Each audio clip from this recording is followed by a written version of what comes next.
In this Death Trash review, we will take a look at this open world role-playing game set in a pixel art post-apocalyptic world. Death Trash is developed and published by Crafting Legends, a German indie game studio, and is available on PC via Steam GOG with a goal for Xbox, PlayStation and Nintendo Switch, and is currently out in early access. Death Trash is a game filled with punk, science fiction, cosmic flesh titans, grotesque element, sexual reference and trash talking that will have you in solo or multiplayer entertained for hours. It's time to find out if the game is worth its weight in gold.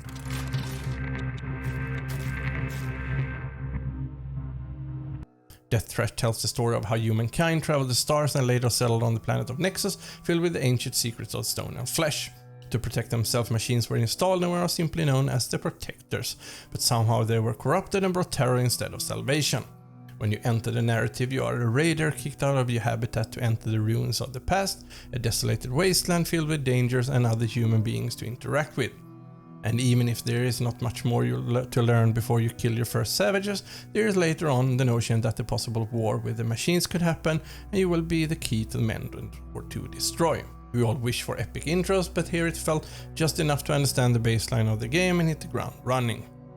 A role-playing game could not exist without some character customization and skills to boost. Death Trash includes that too. Not too advanced for newcomers or unusually complex as other games in the genre, but then again when it comes to the visuals, not required since we are existing in a pixelated environment. Here the colors are more visible than the tiny details.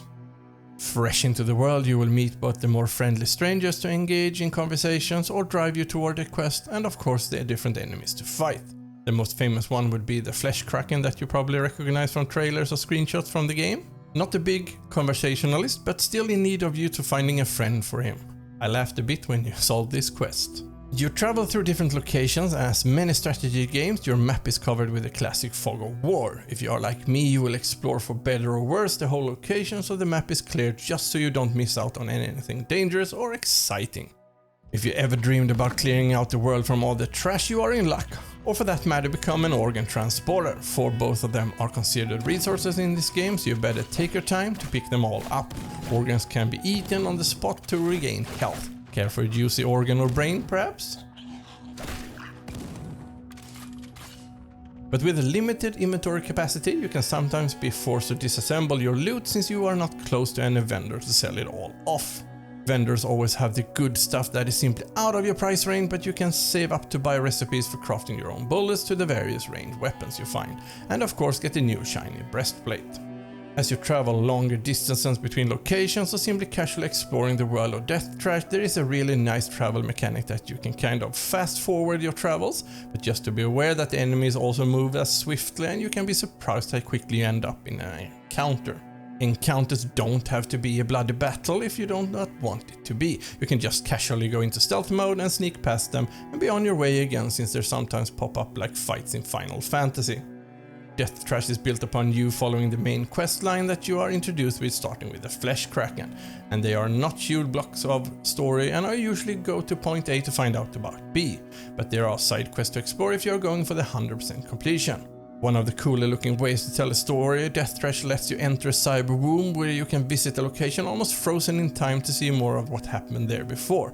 Reminds me a bit of the brain dance from Cyberpunk 2077.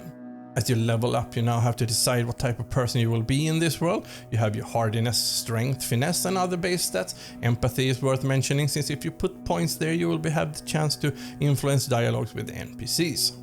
This game mechanic must be something the developers wanted to showcase, since it introduced really early on and you have to progress a bit to be able to level that up and backtrack to the NPC to have that option.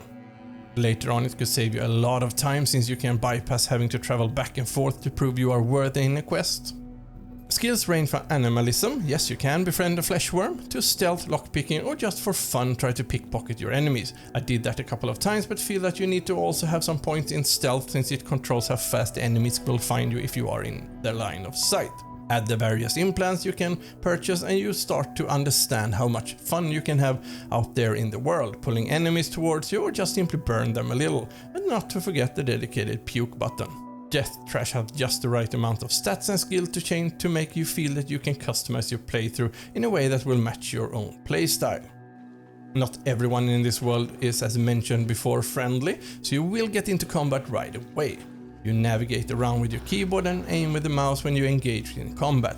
Here you have both range and melee combat. They are divided in blunt and sharp melee, small and large firearms, and high tech. But range ammunition is scarce, so often you take on the challenge in the same kind of way. Stealth into backstab, fire a shot, roll away, and then chop down the remaining enemies. It can be a little repetitive, but if you want to get creative, you can of course do things like lure them into a landmine and see how many of you manage to take down, or find the enemy that explodes upon death and take that one out first and then watch the mayhem unfold. Enemies are grouped into 2 or 3 enemies per encounter and are usually one range, one fast moving and one slow one, but they still manage to offer a good challenge, and if you are a loot goblin like me, it's worth to just kill them all. And some implants can further help you take them on and should not be overlooked on your playthrough. The brave ones can try the permadeath run, but be aware that the landmines exist in the most surprising places. Death Trash is visually a great homage to all the 8 and 16-bit games that ever existed. Not bound by the old game's limitation in size, the mix between accent colors and the flesh, meat and even the puke together with the rundown world you are set to explore, the visuals feels just as solid as expected. You have screen mode and resolution options, and if you have played a lot of indie games, it's not always included. The option to choose if you want the screen to shake or not is a thoughtful way of making it more accessible for more players that might suffer from motion sickness. Camera options like hard locked on character could be a great way for controller player to manage to stay on top of the fight. Everything from the graphics to all your options to adjust basically everything down to the UE scale makes Death Trash a great visual experience right from the start. Death Trash will not overload you with symphonic score to keep you company the whole playthrough. Instead, on key locations like menu screens, traveling the world map and some key points in the game, you will hear the lingering of music that is in a special way set the mood for you, but also in a way makes you aware of the desolated world you are experiencing.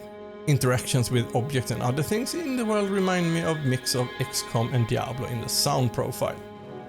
So what do you do when you have beat the game? Developer Crafting Legends have really thought of that, so how about these challenges to make your next playthrough a bit more challenging, either one by one or maybe mix and match. Pacifism, not being able to use any weapons against other characters. Immobility, can't roll away anymore from danger. Veganism, can't eat or drink any animal products, no more brains to feed on. Permadeath, one save game that gets deleted when you die. Obstinism, no experience points or level up. A friendly reminder that the developers do not recommend any of these on your first playthrough.